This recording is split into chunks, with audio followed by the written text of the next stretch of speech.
Kumusta sa inyong lahat? Dito naman tayo sa vlog natin ngayong gabi sa Batang Quiapo Encuentro.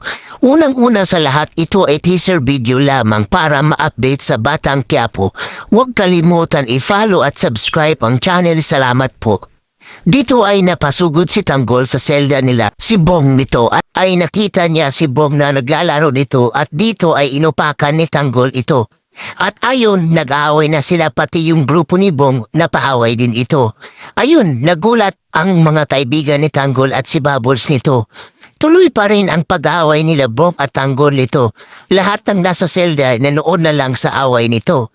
Dito kasama si Tanggol, di mapakapaniwala na ginawa ito pati sila mayor na patingin na rin ito sa awat. Bulo pa rin ayon sa at napasugod ang mga kaibigan ni Tanggol ito at ayon tuloy pa rin ang away nila Bong at Tanggol.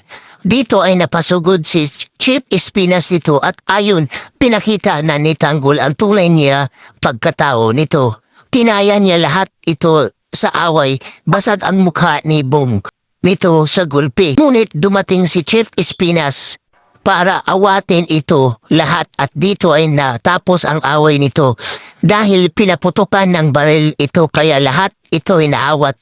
Dumating din ang mga jail guard ito. Ito si David ay gumawa ng suggestion para sa droga kung saan ito ilalagay. Kaya ito nag-ok naman si Don Julio at Ramon. Dito ay bumisita si Rigor at Mando. Buhay ang Red Phoenix ito para ipaalam ito na kung sino ang magtagtambang sa kanila. Ito pero sila Rigor at Mando ay dito may tigil ito sa pag-imbestiga sa kanya. Dito ay nilagay nila ang droga sa gulong para di mahalata ito sa mga pulis. Kaya ito binigyan din ng baril si David ni Ramon sa protection ito. At dito umalis na sila at nag-deliver ito.